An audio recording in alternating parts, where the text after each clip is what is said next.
Hello guys, कैसे हो आप सब। गाइस, आज के सेशन के अंदर मैं आपको एसएससी सीजीएल प्री 2022 में जो भी मैथ्स के अच्छे क्वेश्चन पूछे गए थे उसका पार्ट 5 कराने वाला हूँ। फिर से हम लोग इस वीडियो में कुछ क्वेश्चंस को डिस्कस करेंगे जो कि इस एग्जाम में आए थे और जो मेंस के अंदर फिर से रिपीट हो सकते हैं। तो पहला सवाल आज की वीडियो का आपके सामने ये रहा। यह है पहला क्वेश्चन 61। आप लोग इसको ट्राई करिए। और ये मैं आपको क्वेश्चन पहले भी करवा चुका हूँ, रेस की वीडियो जब मैंने आपको करवाई थी। इसके जितने भी क्वेश्चन थे हम लोग पहले ही कर चुके थे, तो ये क्वेश्चन आपको उस वीडियो में भी मिल जाएगा। फिर से मैं आपको इसमें समझा देता हूँ। देखो क्वेश्चन में गिवन क्या है। 1500 मीटर की रेस में if vehicle P gives vehicle Q a start of 200 meter, then vehicle P wins the race by 8 second. Alternatively, if vehicle P gives vehicle Q a start of 400 meter, then the race ends in a dead heat.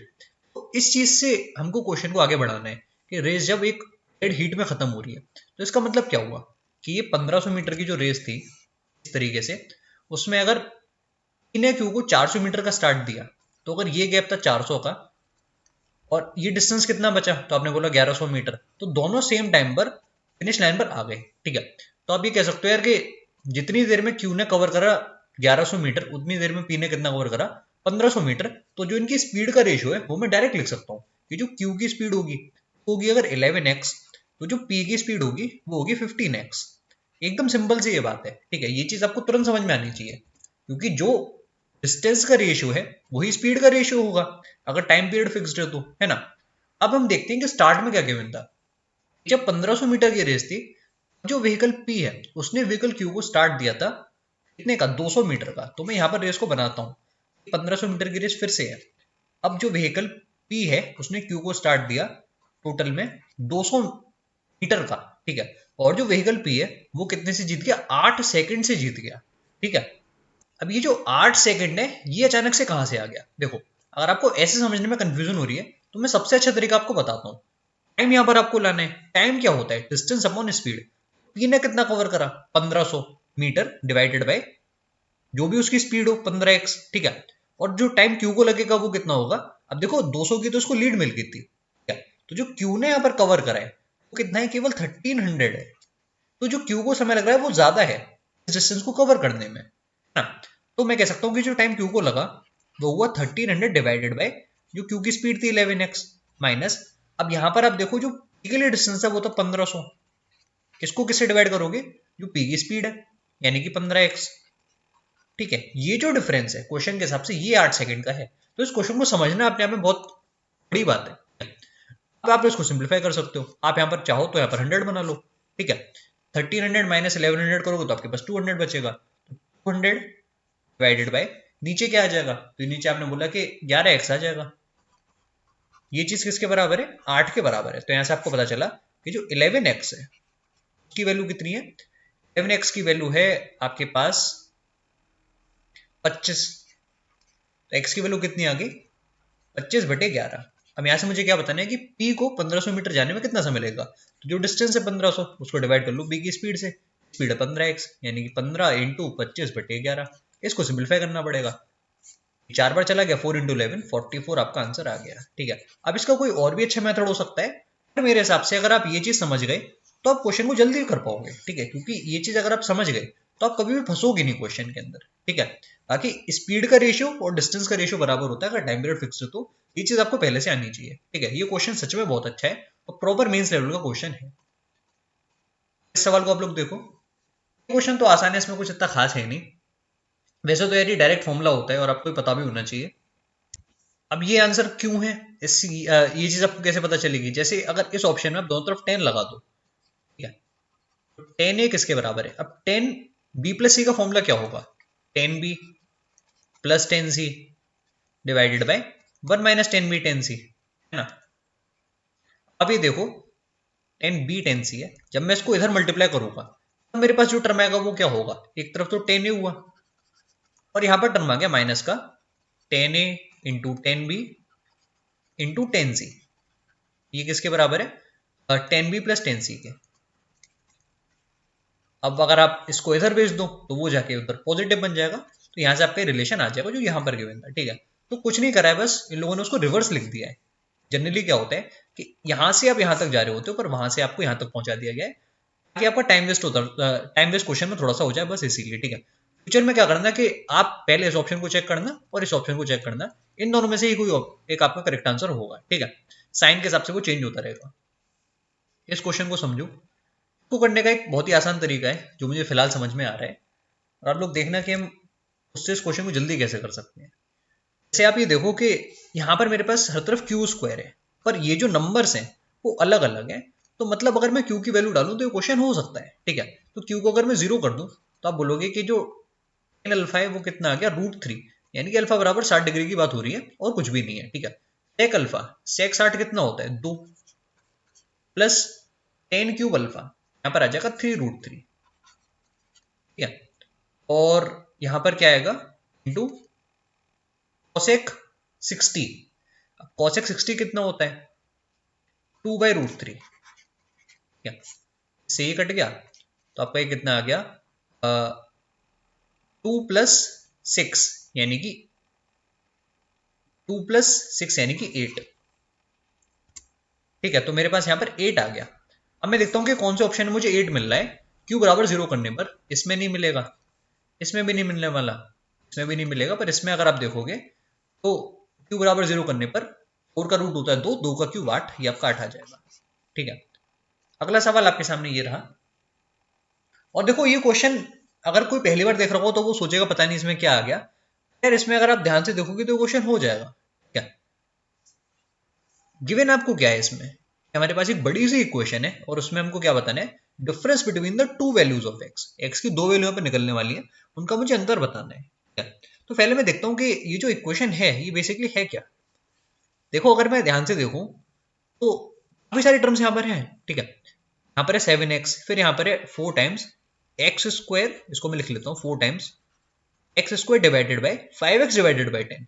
तो आप देखोगे कि जो ये वाला divided by 10 है ये ऊपर आ जाएगा और नीचे क्या रह जाएगा मेरे पास, केवल एक 5x। तो इसको थोड़ा और सिंप्लीफाई कर सकते हो, है ना। तो यानी कि अगर आप इसको काट दो, इसको भी सर काट दो, तो यहाँ पर 2 रह जाएगा, यानी कि ये जो चीज है कितनी बच गई, 7x प्लस 8x, ठीक है। माइनस इधर देखो यहाँ पर क्या आने वाला है, यहाँ आपके पास है 3 टाइम्स, ये कितना है 16/3, माइनस यहां पर देखना ध्यान से x³ divided by 3x² divided by x, simply 3x होगा, इसमें कुछ सोचना ही नहीं है। इस सोच को काट दो तो यहाँ पर x² बच गया, तो आपके पास अल्टीमेटली आ रहा है 15x माइनस यहां पर आएगा 3 times 16 minus x² divided by 3, ये इससे कट जाएगा और ये वैल्यू 0 के बराबर है, यानी कि आपके पास आ गया 15x बराबर 16 माइनस x², ठीक है।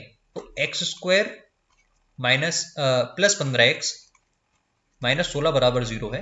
यहाँ से आपको दो फैक्टर बनाने पड़ेंगे और वो फैक्टर हमको दिख भी रहे हैं कि कौन कौन से फैक्टर हैं। जैसे एक फैक्टर आपका इधर x प्लस 16 और इधर एक है x माइनस 1 बराबर 0। मैं एक बार कंफर्म कर लेता हूँ इसको, हाँ ठीक है, ये फैक्टर आएंगे। तो इसका मतलब ये हुआ कि एक x की वैल्यू होगी हमारे -16 सॉरी, और एक x की वैल्यू होगी 1। ये दो x की वैल्यूज है, इनका डिफरेंस आप देखोगे तो 17 है, बिल्कुल ठीक है।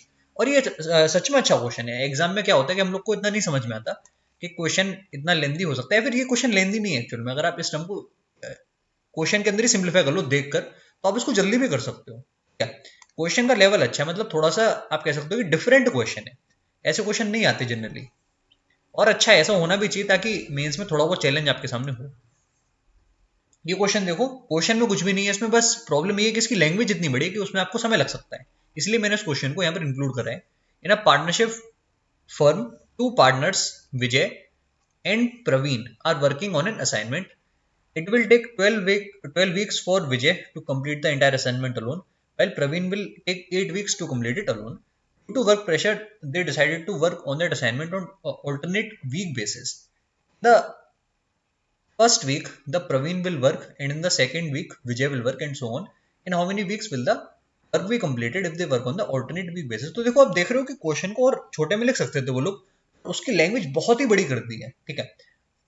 और क्वेश्चन में कुछ नहीं है, आप इसको सॉल्व करने बैठोगे 15-20 सेकंड में हो जाएगा, पर क्वेश्चन पढ़ने में हो सकता है कि आपको 30-40 सेकंड लग जाए, ठीक है। तो देखते हैं क्वेश्चन में क्या है। दो लोग हैं, एक है विजय और एक है प्रवीण। विजय कर सकता है 12 हफ्तों में, प्रवीण कर सकता है 8 हफ्तों में, और आपको ये गिवन है कि ऑल्टरनेट बेसिस पर काम कर रहे हैं। सबसे पहले किसने काम करा? सबसे पहले काम करा किसने स्टार्ट करा था in the first week? Praveen Milberg, Vijay और प्रवीण। तो यहाँ पर ये पी है, तो पहले प्रवीण ने काम करा है। ठीक है, इनका पहले हम एलसीएम ले लेते हैं आराम से, 24 आ जाएगा। तो प्रवीण की एफिशिएंसी अगर 3 यूनिट है तो विजय की एफिशिएंसी है केवल 2 यूनिट की। अब पहले वीक काम करा है प्रवीण ने, यानी कि पहले वीक काम हुआ 3 यूनिट का, दूसरे वीक काम हुआ 2 यूनिट का। तो आप देख रहे हो कि 2 हफ्तों में 5 यूनिट काम हो रहा है। अब मैं देखता हूं ध्यान से, अगर मैं 5 को 4 से मल्टीप्लाई करूं तो मैं कहां तक आया? तो मैं 20 तक आया। ठीक है, यानी कि 8 हफ्तों में 20 यूनिट काम हो चुका है।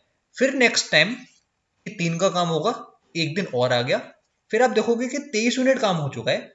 अगला जो दिन है उसमें 2 यूनिट का काम होना है, पर मुझे 1 यूनिट काम करना है, तो उसका आधा दिन लगेगा। ठीक है, तो कितने दिन यहां पर हो गए? 9 1/2 डेज। ये है आपका करेक्ट आंसर। ठीक है, अच्छा क्वेश्चन है काफी। अगला सवाल आपके सामने ये रहा, और इस क्वेश्चन को करने के कई तरीके हैं यार, और मैं आपको एक अच्छा तरीका इसमें बताता हूँ जो मुझे ठीक लगता है। ठीक है, देखो इस तरह के क्वेश्चन में आप क्या कर सकते हो कि आप साइन थीटा को या फिर cos थीटा को 3/5 या फिर 4/5 डाल सकते हो अपने मन से, उससे भी आपका आंसर आ जाएगा। ठीक है, इसका बेसिक मेथड भी है, आप उसको वैसे भी कर सकते हो, इसमें प्रॉब्लम की बात नहीं है। ठीक है, जैसे आप यहाँ पर वैल्यू साइन थीटा की है, आप उसको ऐसे लिख दो m cos थीटा -1, वहां से आप इस क्वेश्चन को कर सकते हो। फिलहाल मैं आपको वैल्यू पुटिंग समझा देता हूँ जिससे आप इस क्वेश्चन को और जल्दी कर सकते हो। जैसे आप ये समझो कि अगर मैं इस क्वेश्चन में साइन थीटा को 4/5 डालता हूँ तब क्या होगा? तो आप देखोगे कि यहाँ पर बन गया 9/5। 9/5 किसके बराबर है? m इंटू कॉस थीटा होगा 3/5। तो आपने देखा यार कि m की वैल्यू यहां से 3 आ गई। ठीक है, साइन थीटा कितना है? साइन थीटा आपके पास 4/5 है, जैसा मैंने बताया। तो अब आपको ये देखना है कि कौन से ऑप्शन में m बराबर 3 डालने पर 4/5 आ रहा है। ठीक है, अब देखो 4/5 कैसे आएगा? आप ये देखो कि जो डिनोमिनेटर है वो 5 का मल्टीपल होना चाहिए, तो ये तो गया, ये नहीं हो सकता। क्या? ये भी नहीं हो सकता, नहीं हो सकता क्योंकि 3 का स्क्वायर -1 यानी कि 8 आपके पास आएगा, और वहां आपके पास 18 -1 17 आएगा, तो नीचे कभी 5 नहीं आ सकता। तो आप उनको पहले हटा सकते हो। अब आप इसको देखो कि कितना आ रहा है, ये आपका आ जाएगा 18 -1 यानी कि 17 डिवाइडेड बाय 10। और ये कितना आएगा? ये आपके पास आएगा 9 - 1 यानी कि 8 डिवाइडेड बाय 10, और ये आपका हो गया 4/5। तो आप देख रहे हो कि वैल्यू पुटिंग से क्वेश्चन और भी जल्दी हो जाता है। ठीक है, वैल्यू पुटिंग अगर आप इसमें करते हो तो आप इस क्वेश्चन को 20-25 सेकंड में कर सकते थे। अगला सवाल आपके सामने ये रहा, और सेकंड वाला तो आपको समझ में आ ही रहा होगा। फर्स्ट वाले में भी कुछ खास नहीं है यार, बस स्क्वायर उन लोगों ने कर दिया है, और वहां पर आपको दिख रहा है कि 144 - 2 करेक्ट है, 142 आना चाहिए। यहाँ पर क्या प्रॉब्लम है? सेकंड वाला क्यों सही नहीं है? इसीलिए सही नहीं है यार क्योंकि इसमें आप ये भी तो देखो कि आपने इधर मल्टीप्लीकेशन करा, आपने इधर मल्टीप्लीकेशन करा होगा k+1/k का, तभी तो आप यहाँ तक इस वाली फॉर्म तक आ पाए हो। क्योंकि जब आप k+1/k से मल्टीप्लाई करोगे तो आप एक चेन रिएक्शन स्टार्ट कर दोगे। कैसा रिएक्शन? कि ये जब इससे मल्टीप्लाई होगा तो आपके पास आ जाएगा k² -1/k²। वो जब इससे मल्टीप्लाई होगा तब आपके पास आएगा k⁴ -1/k⁴। उसको जब आप इससे मल्टीप्लाई करोगे तो आपके पास क्या आएगा? अच्छा सॉरी, k+1/k हमारे पास पहले से ही है, तो मल्टीप्लाई करने की जरूरत नहीं है। क्या? मल्टीप्लाई करने की जरूरत नहीं है। जब ये इससे मल्टीप्लाई होगा, ये दोनों आपके पास आएगा k² -1/k², वो इससे मल्टीप्लाई होगा तो आएगा k⁴ -1/k⁴। वो इससे मल्टीप्लाई हो तो आपके पास आएगा k⁴ -1/k⁴।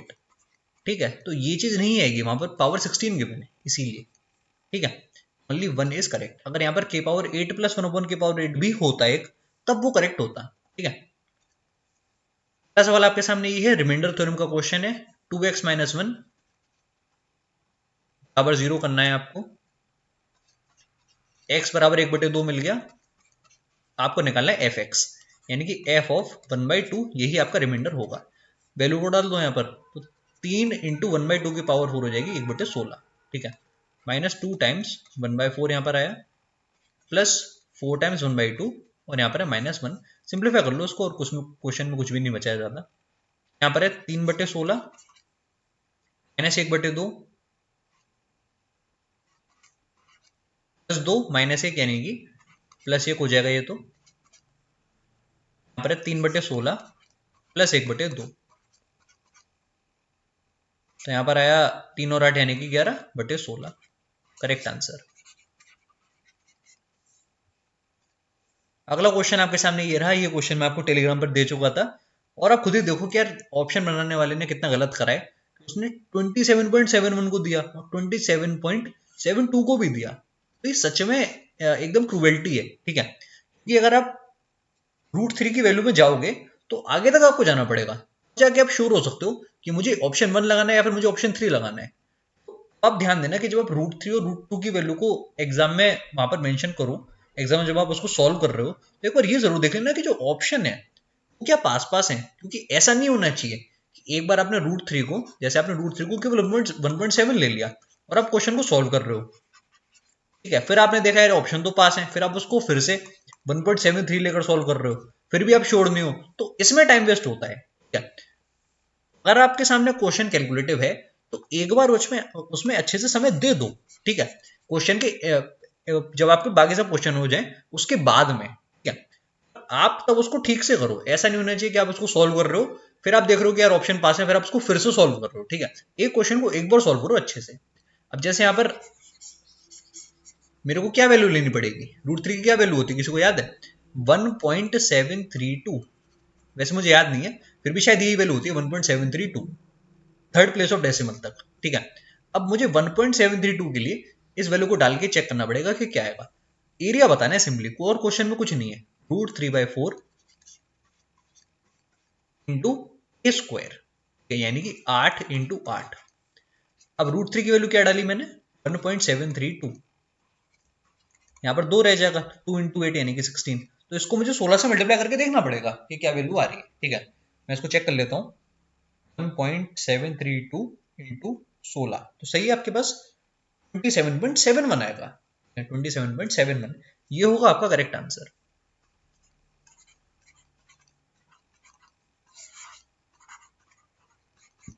ठीक है, अगला सवाल आपके सामने ये रहा। डिसऑनेस्ट शॉपकीपर वाला ये क्वेश्चन है और इस क्वेश्चन में आप लोगों को डाउट रहता है, पर सच में अगर आपने प्रॉफिट लॉस ठीक से पढ़ा है ना तो ये इस तरह के क्वेश्चन आपको बहुत आसान लगेंगे, ठीक है।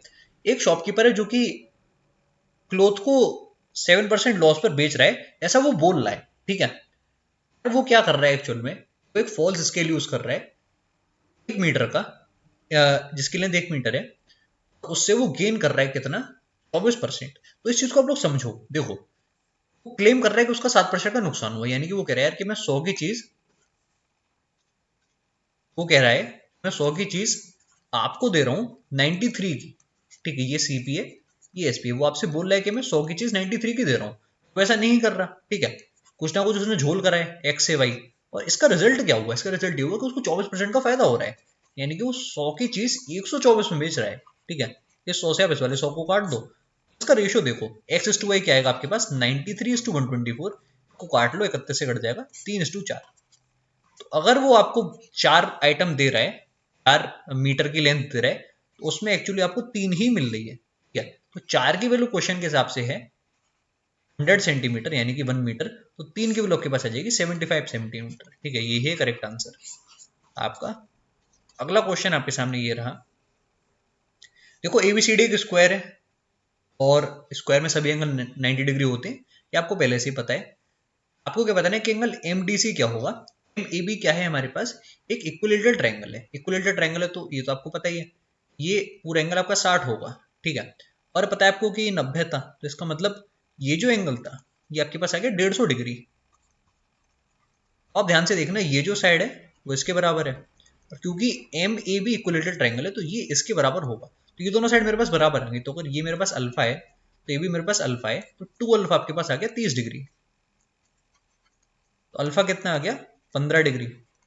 मुझे बताना क्या है, एंगल एम डी सी यानी कि ये वाला एंगल, तो ये है आपका 90 माइनस अल्फा यानी कि 75 डिग्री आपका आंसर है। रिपीटेड क्वेश्चन है, पहले एसएससी पूछ चुका है इस क्वेश्चन को। अगेन सेम चीज करनी है जो मैंने बताई थी, टेन का फॉर्मूला आपको लगाना है। यहाँ पर 10a+ भी लोगे और यहाँ पर बराबर 10c कर दोगे, थोड़ा टर्म्स को इधर उधर करना, करेक्ट आंसर आपका ये आ जाएगा, ठीक है। एक्चुअल में सेम वही क्वेश्चन है जो पहले था, बस उसको फिर से रिवर्स फॉर्म में लिख दिया गया है। इस टर्म्स ये जो बड़ा सा टर्म है आपको इसके फैक्टर बताने हैं, ठीक है। अब देखो कभी कभी क्या हो सकता है कि आप ऐसे क्वेश्चन में फंस जाओ, ठीक है, तो एकदम नॉर्मल बात है। कोई भी इस क्वेश्चन में फंस सकता है, मैं भी पेपर दे रहा हूँ तो मैं भी इस क्वेश्चन में फंस सकता हूँ अगर मैं कुछ मिस्टेक यहाँ पर कर दूँ, ठीक है। तो उसके लिए क्या करना है वो भी मैं आपको बताऊंगा, पर फिलहाल इस क्वेश्चन को कैसे कर सकते हैं जो मुझे समझ में आ रहा है वो मैं आपको पहले ही बताता हूँ। देखो, आप इसमें ये कर सकते हो कि आप ये देखो कि यहाँ पर एक्स स्क्वायर, ठीक है, और यहाँ पर है -4xy, तो इसका मुझे कुछ करना पड़ेगा, ठीक है। यहाँ पर एक -2x भी है, ठीक है। तो यहाँ पर मेरे पास जो टर्म्स बन सकते हैं वो कौन कौन से टर्म्स बन सकते हैं, उसके लिए मुझे दिख रहा है कि यहाँ पर मेरे पास एक -4xy है, तो वो कैसे आ सकता है, जब मैं x-2y का स्क्वायर करूंगा तब मेरे पास वो टर्म आ सकता है। तो इसको अगर मैं ऐसे ब्रेक करूं, x-2y का स्क्वायर, अब देखो कि कौन कौन से टर्म आ गए। तो आपके पास यार एक्स स्क्वायर आ गया, 4y² भी आ गया, आपके पास ये जो -4xy है ये भी आ गया, ठीक है। तो कौन कौन से टर्म्स रह गए, अब आप ये देखो, तो आपने देखा कि ये वाला जो 4y है ये नहीं आया, ये -2x नहीं आया, और ये -8 भी नहीं आया, ठीक है। तो इसको मैं इसको सेपरेटली लिख लेता हूँ। तो आपके पास यहाँ पर है +4y -2x, और यहाँ पर मेरे पास है -8, ठीक है। अब आप यार ये देखो कि इसको मैं और कैसे लिख सकता हूँ, ये है आपके पास x-2y का स्क्वायर, और यहाँ पर है अगर मैं -2 लिख लूँ तो मेरे पास आएगा अगेन x-2y, बिल्कुल, और फिर आपके पास आया -8, ठीक है। अब यहाँ आपको थोड़ा सा स्मार्टली खेलना पड़ेगा। अगर आप इसको p ले लोगे तो आपके पास आ जाएगा p² -2p -8। अब यहाँ से आप फैक्टर बना सकते हो, ठीक है। इसके फैक्टर क्या होते हैं, इसके फैक्टर आपके पास आ जाएंगे p-4 इंटू p+2। तो आप लोग एक्चुअल में जानते होंगे कि हमने कैसे करा है, ठीक है। p-4 इंटू p+2 ये आपके पास फैक्टर आ गए, यहाँ से आप क्रॉस चेक कर सकते हो, ठीक है। अब यहाँ पर p की वैल्यू की जगह आपको क्या डाल देना है, x-2y, और वहां से आपको ये आंसर मिल जाएगा। एक तरीका तो ये हो गया एकदम बेसिक मेथड, ठीक है। अब इसके अलावा एक मेथड और क्या हो सकता है वो मैं आपको समझाता हूँ, जो मुझे फिलहाल समझ में आ रहा है, वो ये कि आप यहाँ पर वैल्यू पुटिंग भी कर सकते हो, ठीक है। वैल्यू पुटिंग आप कैसे कर सकते हो कि आप x और y की ऐसी वैल्यूज यहाँ पर लो जिससे आपको ऑप्शंस में भी सेम वैल्यूज मिल जाए, ठीक है। ये चीज आपको समझ में आ रही है। अब ऑब्वियसली आप इसमें 0 0 नहीं ले सकते, क्योंकि 0 0 जब आप लोगे तो आपके पास -8 तो हर तरफ बन ही जाएगा, तो आपको कुछ और वैल्यूज लेनी पड़ेगी। अगर मैं यहाँ पर 1 1 डालने की सोचूं तो मैं एक बार देखता हूँ कि क्या होने वाला है, क्या 1 1 करने से सब कुछ अलग अलग मुझे मिल जाएगा। क्रॉस चेक कर लेते हैं एक बार। अगर मैं एक्स और वाई दोनों को 1 डाल देता तब क्या होता, तो आपके पास आता एक और 4 फिर आता -4 -2 और -8, बिल्कुल ये टर्म्स आपके पास आते। तो देखते हैं, 4 से ये वाला 4 कट गया, और 5 माइनस ने 5 माइनस से यानी कि आपके पास आता -5। अब मैं देखता हूँ कि -5 मेरे पास कौन से ऑप्शन में आ रहा है, ठीक है। देख लेते हैं हम लोग कौन सा ऑप्शन हमारे पास आ रहा है। तो देखो यहाँ पर क्या आएगा, यहाँ पर आपके पास 1 -6 यानी कि -5 इंटू यहाँ कितना आया, यहाँ पर आया +1, तो यहाँ से आपको -5 मिल रहा है, बिल्कुल मिल रहा है, ठीक है। यहाँ पर मैं देखता हूँ, यहाँ आपके पास है अगेन -5 आपको यहाँ पर भी मिल रहा है, ठीक है। फिर यहाँ पर अगर आप देखोगे तो यहाँ आपको नहीं मिलेगा, ठीक है, यहाँ आपको नहीं मिलेगा -5। यहाँ पर भी अगर आप देखोगे तो आपको -5 नहीं मिलेगा, ठीक है। तो दो ऑप्शन आपके यहाँ से एलिमिनेट हो गए थे। फिर आप नेक्स्ट क्या कर सकते थे कि आप अपने मन से फिर कोई और वैल्यू डाल सकते थे, ठीक है, वो आपको देखना पड़ता। पर इन दो ऑप्शन में आप फिर भी कंफ्यूज रहते, ठीक है। तब आप एक्स की वैल्यू चेंज करते थे, जैसे आप x बराबर 1 डाल लो तो y बराबर डाल सकते थे 2, तब आप इसको चेक कर लेते। तो इस तरह के क्वेश्चन को वैल्यू पुटिंग से भी कर सकते हो, गिवन दैट आपको ऐसी वैल्यू लेनी पड़ेगी जिससे सारे ऑप्शन आपके डिफरेंट आ जाए, ठीक है। अगला सवाल आपके सामने ये रहा, टाइम स्पीड डिस्टेंस का क्वेश्चन है। A is chasing B in the same interval of time, A jumps 8 times while B jumps 6 times, ठीक है। तो ए जब 8 जंप ले रहा है, उसमें जो बी है वो केवल 6 जंप ले पा रहा है, ठीक है। पर जो डिस्टेंस कवर करा ए ने in 7 jumps it is same as the distance covered by B in 5 jumps, तो इनके स्पीड का रेशियो क्या होगा। तो देखो जो डिस्टेंस ए अपॉन डिस्टेंस बी है वो किस पर डिपेंड करेगा। तो आप बोलोगे यार कि जो नंबर ऑफ जंप्स का रेशियो है, सबसे पहले तो वो जो मुझे पता है कि 8/6 है, इस पर तो डिपेंड करेगा ही करेगा। और किस पर डिपेंड करेगा, जो उनकी स्पीड है, यानी कि ऐसे अपॉन एस बी, ठीक है। अब इनका जो डिस्टेंस कवर्ड है उसका रेशियो पता है आपको कि 7/5 है। या फिर इसको देख लेता हूँ मैं एक बार, distance covered by A in 7 jumps is same as the distance covered by B in 5 jumps, यानी कि डिस्टेंस कवर्ड बाय ए और बी यहाँ पर बराबर हो रहे हैं, ठीक है। और वो तब हो रहा है जब ए ने कितनी जंप ले ली, 7 जंप, ठीक है। और जो बी है उसने कितनी जंप ले ली, बी ने जो जंप ले ली वो है 5, ठीक है। तो मैं इसको इंटू 7/5 से मल्टीप्लाई कर रहा हूँ, ठीक है। अब हम देखते हैं कि क्या आ रहा है। यहाँ पर आपके पास आया 4, यहाँ पर आया 3, इसको क्रॉस मल्टीप्लाई करोगे तो क्या हो जाएगा। अच्छा, इस वाले रेशियो को मैंने रिवर्स में लिख दिया, ठीक है। इसको रिवर्स में लिख लेना, यहाँ पर 3 ऊपर आएगा और 4 नीचे आपका आ जाएगा, ठीक है। तो 5 × 4 20 इधर और यहाँ पर 21, ऐसे upon S B, speed of A upon speed of B 20/21 आपके सामने आ गया, ठीक है। अगला सवाल आपके सामने ये रहा, two trains are moving in opposite direction at a speed of 48 km/h and 60 km/h respectively. The time taken by the slower train to cross a man in the faster train is 12 seconds. What is the length of the slower train? तो आप लोग इस question को ध्यान से समझना। The time taken by the slower train to cross a man sitting in the faster train, तो ये है आपकी फास्टर ट्रेन। इसमें एक आदमी बैठा हुआ है, जैसे मान लेता हूँ कि ये वो आदमी है जो इस ट्रेन में बैठा हुआ है, ठीक है। इसको जो ट्रेन इधर से आ रही है स्लो ट्रेन, वो पार कर रही है, ये ट्रेन है स्लोअर ट्रेन, ठीक है। इसने ऐसे क्रॉस करा है इस आदमी को। तो इफेक्टिवली अगर आप ये देखोगे तो जो स्लोअर ट्रेन है उसने अपनी खुद की लेंथ को ही तो पार करा है, लेंथ ऑफ इटसेल्फ, ठीक है। अब इसकी जो लेंथ है उसको मैं एल मानता हूं, तो जो खुद की लेंथ है वो उसने पार करी 12 सेकंड में, जब रिलेटिव स्पीड थी 108 की, ठीक है। तो यहां से आप निकालो क्या आएगा, जैसे एल बराबर क्या होगा, स्पीड इंटू टाइम। स्पीड कितनी की, तो आपने बोला यार कि 108 इंटू 5/18, ठीक है, मल्टीप्लाइड विथ जो भी यहाँ पर टाइम लगा 12 सेकंड। देख लेते हैं कि कितना आ रहा है, यहाँ पर है 6, 330 इंटू 12 आपके पास हो जाएगा 360। ये है करेक्ट आंसर, ठीक है।